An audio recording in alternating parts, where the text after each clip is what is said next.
उन्होंने उद्धव जी का पाद संवाहन आदि कराया। इस तरह से उद्धव जी का जब परिश्रम चला गया, थकावट चली गई, तब नंद बाबा उनसे श्री कृष्ण के विषय में पूछ रहे हैं। नंद बाबा के द्वारा कृष्ण कथा। तो सबसे पहले नंद बाबा कृष्ण के विषय में न पूछ करके पहले वसुदेव जी के बारे में पूछ रहे हैं। तो इसलिए कि अनिष्ट की आशंका होती है प्रिय में, तो इससे पहले दूसरे का समाचार पूछे। जब वसुदेव जी सुखी होंगे तो कृष्ण भी जरूर सुखी होगा। तो पूछ रहे हैं, कचिदंग महाभाग सखा नः सूरनंदनः आस्ते कुशल्य पत्यादैर्युक्तो मुक्तः सुहृद्वृतः। हे महाभाग, हे महाभाग्यशाली उद्धव, वास्तव में तुम्हारा बहुत बड़ा भाग्य है, तुमको कृष्ण का संग मिला है। हम तो परम अभागे हैं। इतना दिन भगवान ने संग दिया कृष्ण का और अब संग छूट गया, तो अपने को महा अभागा कह रहे हैं और उद्धव जी को महाभाग्यवान संबोधन। हे महाभाग, भाग का अर्थ होता है सौभाग्य, धन। महा सौभाग्यवान, हे महाभाग्यवान उद्धव, न सखा, हमारे सखा मित्र, हमारे भाई, सूर नंदन, सूर के पुत्र श्री वसुदेव जी, कुशली आस्ते, कचित कुशल से है ना, जो कुशल से युक्त हो उसको कुशली कहेंगे। कुशली आस्ते, वसुदेव जी कुशल से है ना, अपने पुत्र आदि से युक्त है ना। इस समय तो अपने पुत्र आदि से युक्त हो गए हैं, क्योंकि बहुत से पुत्र हैं वसुदेव जी के। पुत्र से युक्त हो गए हैं तो एक अर्थ तो है कि श्री बलराम और पुत्रों से युक्त हो गए हैं। कृष्ण उनके पुत्र हैं, इस बात को नहीं मानते हैं नंद बाबा, जानते ही नहीं है कृष्ण उनके पुत्र। तो अपत्यादि युक्त, अपत्यादि से युक्त हैं। जब व्यक्ति अपने परिवार के सब लोगों से मिलता है, सभी साथ में रहते हैं, तो यह एक सुख है। तो अपने अपत्य पुत्र आदि से युक्त हैं और मुक्त सुहृद्वृत, इस समय वे सभी विपत्तियों से मुक्त हो गए हैं, कारागृह से भी मुक्त हो गए। बहुत खुशी की बात है। पहले वे कारागृह में बिताए थे, जेल में बिताए थे अपनी पत्नी के साथ, देवकी जी के साथ। तो अपने सुहृदों के साथ वे हैं ना और मुक्त हैं, अपने परिवार के पुत्र आदि से युक्त हैं, पत्नियां आदि भी उनके साथ में है ना। एक समय ऐसा था कि वसुदेव जी की पत्नियां भी उनसे दूर रहती थी, डर करके कि कंस उनका वध करेगा, उनके गर्भ का वध करेगा। देवकी के 6 पुत्रों की हत्या किया कंस। तो इस भय से वसुदेव जी ने अक्रूर जी के द्वारा अपनी पत्नियों को इधर उधर कर दिया।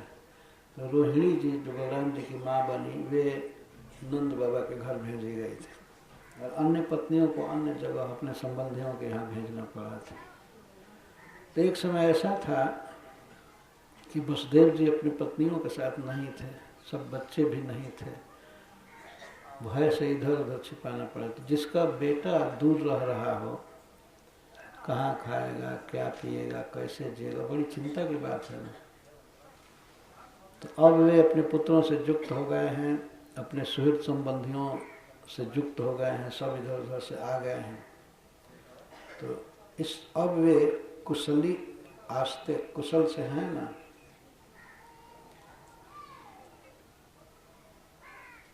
सबसे बड़ा कुशल तो यह है कि कंस मर गया, यही भारी कुशल है।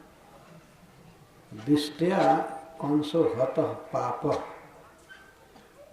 पाप स्वरूप महापापी कंस मारा गया, ये बड़े खुशी की बात है। दिष्टया, दिष्टया मैंने खुशी की बात, आनंद की बात। पापः कंस हतः,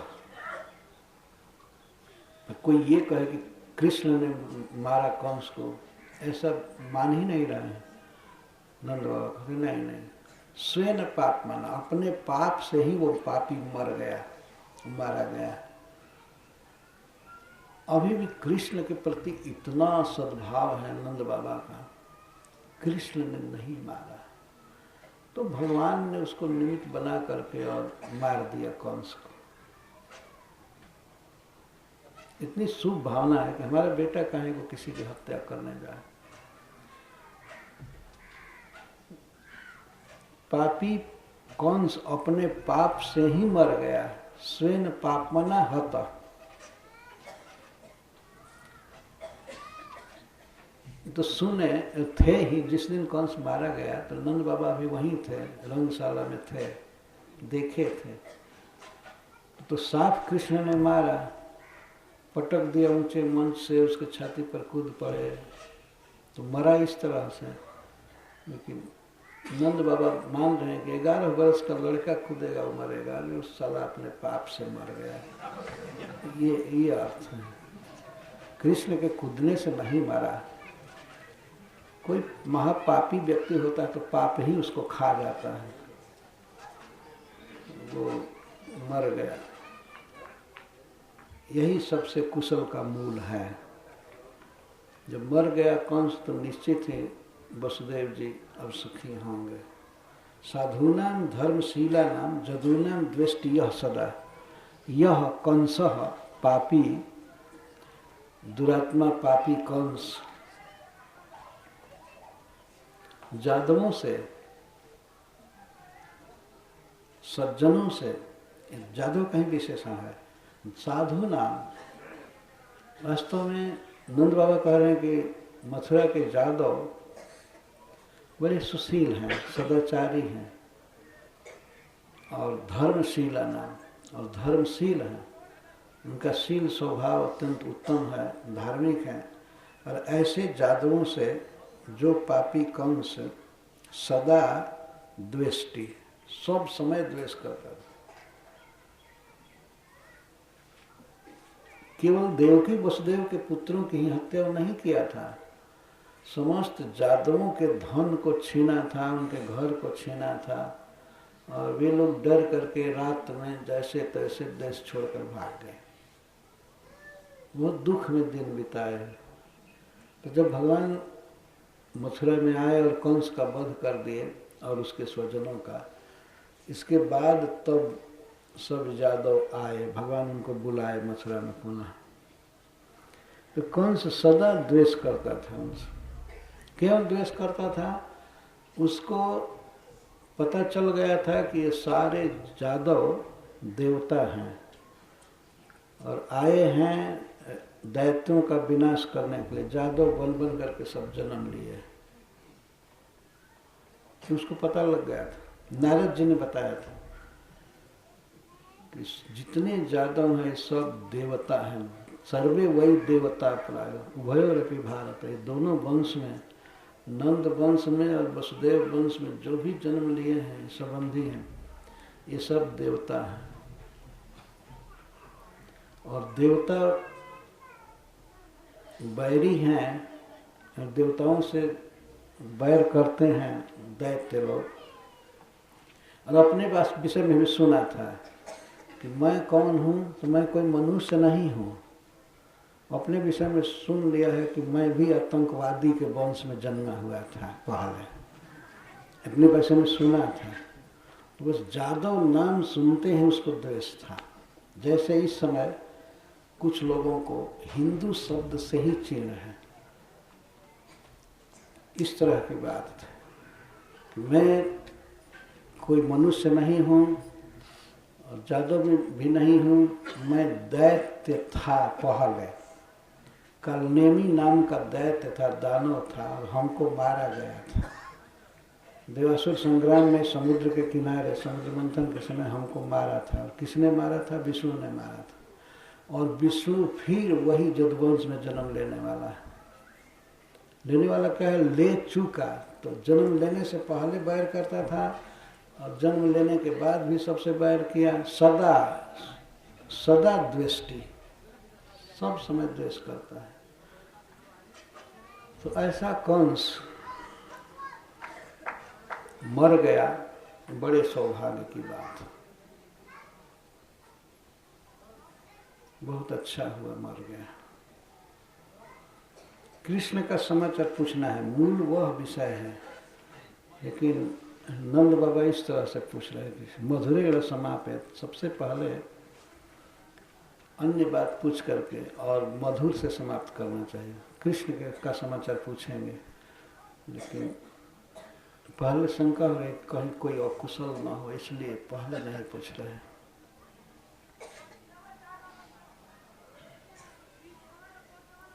इसके बाद रहा नहीं गया, अब कृष्ण के विषय में पूछते हैं। वसुदेव जी कुशल से हैं ना, उनके सारे संबंधी कुशल से हैं ना, उनके पुत्र आदि सब कुशल से हैं, पत्नियां कुशल से हैं, सुहृद बंधु बांधव विवाह के द्वारा जिनसे संबंध किया गया है उनको सुहृद कहते हैं। दो तरह के संबंधी होते हैं, एक तो परिवार के अपने देह के संबंधी और दूसरे संबंधी होते हैं जो विवाह आदि द्वारा संबंध किए जाते हैं। दो प्रकार के संबंधी हैं, जैसे भाई, चचेरा भाई, भतीजा आदि, ये सब देह के संबंधी। और बहनोई, साले मतलब पत्नी के भाई आदि, ये सब संबंध द्वारा प्राप्त होते हैं। तो सब कुशल से हैं ना, वसुदेव जी सबके साथ कुशल से हैं ना, ये पूछ करके। और सर्वशेष में अपने प्राणों से भी अधिक प्यारे भगवान कृष्ण के विषय में पूछ रहे हैं। अपि स्मरति न कृष्णो मातरं सुहृदः सखेन गोपान ब्रजं चात्मनाथं गावो वृंदावनं गिरेन। अपि स्मरति न कृष्ण। हे उद्धव,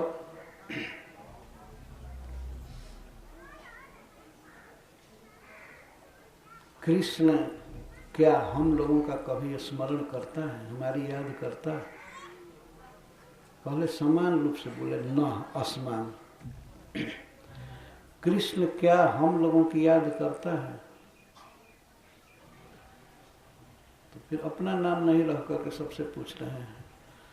नंद बाबा का ये भाव है कि कृष्ण के विरह में मैं जी गया, इसलिए कृष्ण के प्रति मेरा प्रेम तो नहीं है, मैं कठोर हृदय का। लेकिन क्या कृष्ण मातरम स्मरति, क्या वो अपनी माँ का, यशोदा का स्मरण करता है? हमारा स्मरण न करे ये स्वाभाविक है, दैन्य है, सहज दीनता। लेकिन क्या वो कभी अपनी माँ का स्मरण करता है? मातरम सुहृद, और अपने सुहृदों का, अपने मित्रों का कभी स्मरण करता है? अपने सुहृद का अर्थ है और भी जो संबंधी हैं, क्या उनका स्मरण करता है? सखी, और जिनके साथ वो खेला है, खाया है, गाय चराया है, क्या उन सखाओं का, मित्रों का कभी स्मरण करता है? फिर पूछ रहे हैं, गोपान और गोपों का, अन्य बड़े गोप चाहे सखा आदि से अतिरिक्त और गोप जो हैं उनका स्मरण करता है? क्या कभी अपने ब्रज का स्मरण करता है? चात्मनाथम, जिसका रक्षक स्वयं कृष्ण ही है, कृष्ण ने रक्षा किया है अब तक, तो वह कृष्ण क्या अपने ब्रज का स्मरण करता है? कभी उसको ये याद आती है, कभी बातचीत करता है कि ब्रज मेरा है और मैं ही रक्षक हूँ? क्या कभी ये बात कहा है? और गाँव, जिन गौओं को पोसा है, चराया है, क्या उन गायों का कभी स्मरण करता है? और वृंदावनम, वृंदावन का, जिस वन में विविध लीला किया, गौ चराया, रास विहार किया, खेला, तो क्या उस वृंदावन की कभी याद करता है? सबके अंत में पूछ रहे हैं, जिस पर्वत से वो बहुत प्रेम करता था,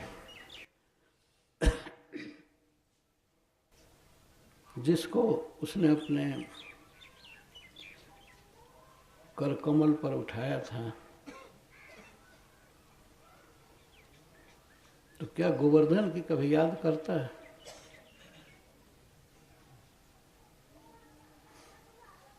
केवल स्मरण के विषय में प्रश्न कर रहे हैं, और एक एक वस्तु का नाम लेकर के। मातरम सुहृदः सखीन गोपान ब्रजम आत्मनाथम गावो वृंदावनम गिरिम। गिरिम का अर्थ है गोवर्धन पर्वत।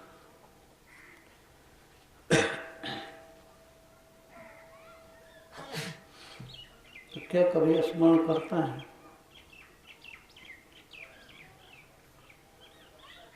वैसे न शब्द जो उन्होंने कहा असमान, तो उसमें अपने आप को भी सम्मिलित कर ही लिए, लेकिन इसी पर सनातन गोस्वामी कहते हैं कि नंद बाबा ये सोच रहे हैं कि मैं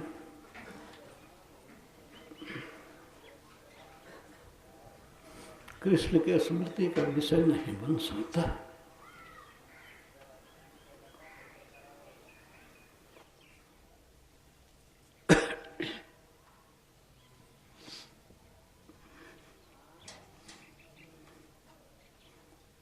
मैं तो कृष्ण की कोई सेवा नहीं किया, बल्कि कृष्ण से सेवा कराया। उसको गाय चराने के लिए भेजता था।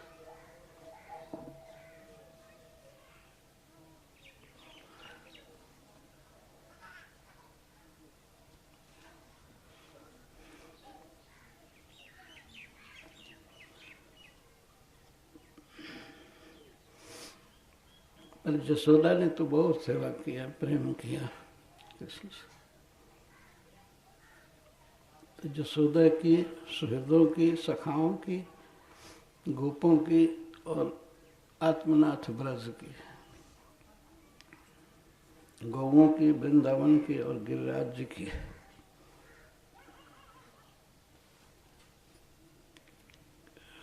क्या उसे स्मृति आती है? कभी वार्ता में नाम बोलता है, चलाता है?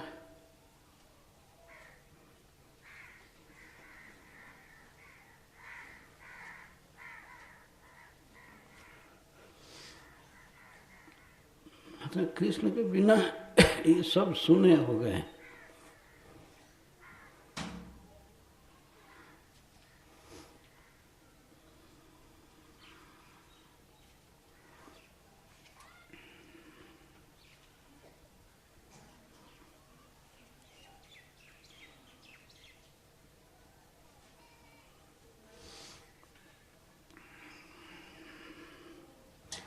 तो इस प्रकार नंद बाबा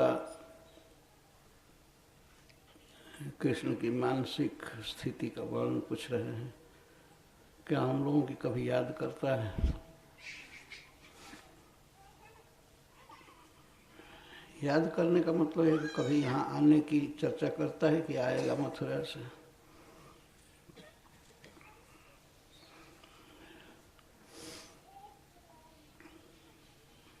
और फिर कहते हैं यदि कृष्ण कभी आएगा,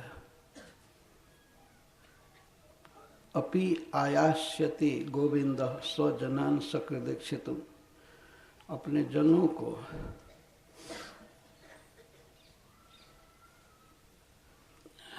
अपने माँ को, अपने सखाओं को और वृंदावन के पशुओं पक्षियों को देखने कभी आएगा, सकृद इच्छितुम यदि आयास्यति, यदि देखने के लिए आएगा तो मैं उसका सुंदर मुख देखूंगा। अपि आयास्यति गोविंद स्वजनान सकृदीक्षितुम तर्हि द्रक्ष्याम तद वक्त्रम सुनसम सुस्मित क्षण। सकृत का अर्थ होता है एक बार। यदि एक बार कृष्ण आ जाएगा ब्रज में, कभी आएगा तो क्यों आएगा? अगर ये पूछा जाए, नंद बाबा तो कहते हैं स्वजनान इक्षितुम, स्वजनों का दर्शन करने के लिए, उनसे मिलने के लिए कभी वृंदावन में आएगा, तभी उस समय जब आएगा तो उस समय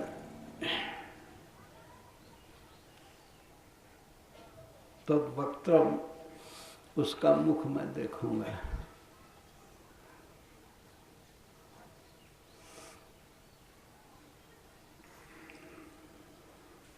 कैसा मुख है? सुन सब। कृष्ण की नासिका बहुत सुंदर है, उसकी नाक बहुत सुंदर है और ऐसी सुंदर नाक से युक्त मुख है, सुस्मित एक क्षण, और जिसका मुख सब समय परम सुंदर स्मित से, मुस्कान से युक्त रहता है, तथा जिस मुख में आंखें बड़ी सुंदर हैं, बहुत सुंदर देखता है, बहुत सुंदर मुस्कुराता है। ऐसे मुस्कुराहट से और कृपा भरे चित्रण से युक्त मुख को मैं उसी समय देखूंगा अगर आएगा तो। जब देखने की इतनी उत्कंठा है तो बाबा से पूछा जा सकता है कि आप ही मथुरा क्यों नहीं चले जाते हैं, वहीं से देख कर आ जाइएगा।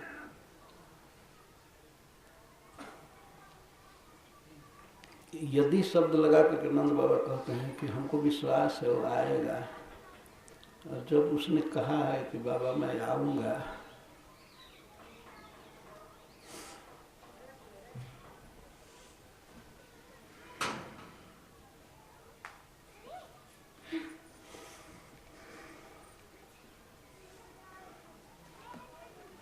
अपने स्वजनों को, मतलब वसुदेव देवकी आदि को सुखी करके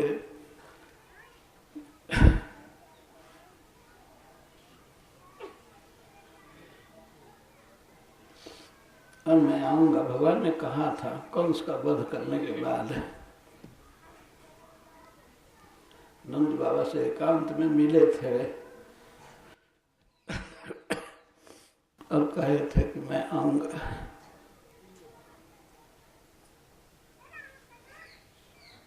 उद्धव, मुझे विश्वास है कृष्ण अवश्य आएगा।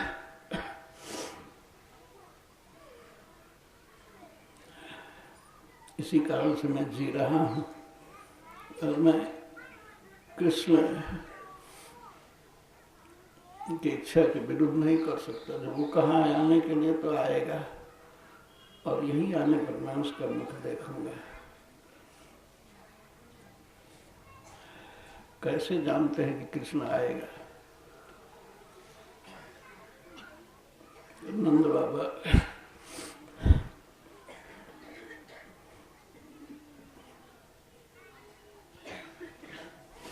कृष्ण के पूर्व में की गई लीलाओं की याद करते हैं।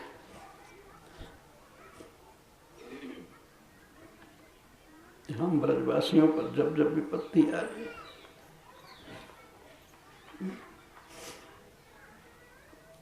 कृष्ण हमारी रक्षा की, इस कारण से हम विश्वास करते हैं कि वह आएगा।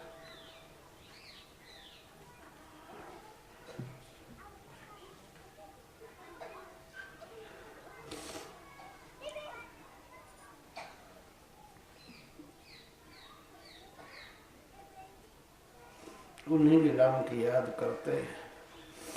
दावाग्नेर्वात वर्षा च वृष सर्पा च रक्षिता दुरत्येभ्यो मृत्युभ्यो कृष्णेन सुमहात्मना।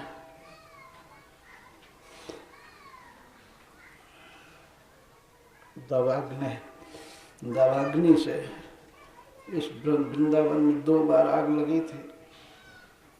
वन में आग लगी थी भयंकर, उससे, और बात वर्षा च, और बहुत जोर का तूफान आया था और वर्षा हो रही थी। तो कृष्ण ने गोवर्धन पर्वत उठा करके हम लोगों की रक्षा की। वृष सर्पच्च, अरिष्टासुर से, वत्सासुर से, अरिष्टासुर से, और सर्पाच्च, कालिए जैसे भयंकर सर्प से हम लोगों को उसने बचाया, रक्षिता है। दुरत्येभ्यो मृत्युभ्यो, दुस्तरणीय मृत्यु से, ऐसी ऐसी मृत्युएं आई जो संकट थे उनको नंद बाबा मृत्यु कह रहे हैं। यदि कृष्ण नहीं होता यहाँ तो हमारी मृत्यु हो गई होती सभी ब्रजवासियों की, जिसको टालना बड़ा कठिन था, दुरत्यय था। ऐसे संकटों से कृष्ण ने हमारी रक्षा की। कृष्ण से हमारी रक्षा हुई। और कृष्ण को कहना सुमहात्मा है। कृष्ण सुमहात्मा है, महान मन है, महान हृदय है कृष्ण का। यहाँ अर्थ है परम कृपालु, परम दयावान। हमारे दुख को जब उसने देखा, और विशेषकर अपने विषय में कह रहे हैं,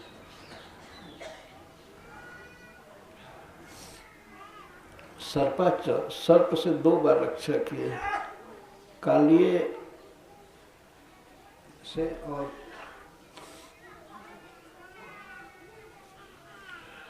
एक सर्प जो अंबिका वन में पकड़ लिया था नारद जी को, अजगर,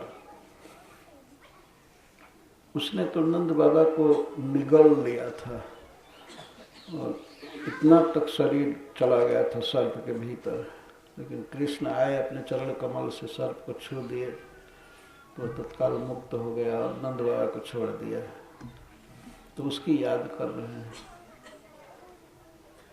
वृष सर्पाच्च रक्षिता है, सुमहात्मा। श्री कृष्ण सुष्ठु महात्मा है।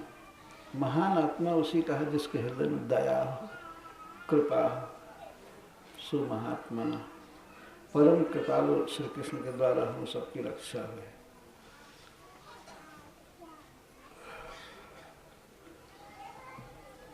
स्मरतान कृष्ण वीर्याणि लीलापांग निरीक्षितम हसितम भासितम चांग सर्वान्न शिथिला क्रिया। उद्धव जी से बात हो रही है। शाम के समय, रात्रि के समय वे भोजन करके लेटे और नंद बाबा उनसे वसुदेव जी का, कृष्ण का समाचार पूछ रहे हैं। और कृष्ण के समाचार में मुख्य बात यही कहते हैं, यदि वो ब्रज में आएगा तो मैं उसका मुख देखूंगा।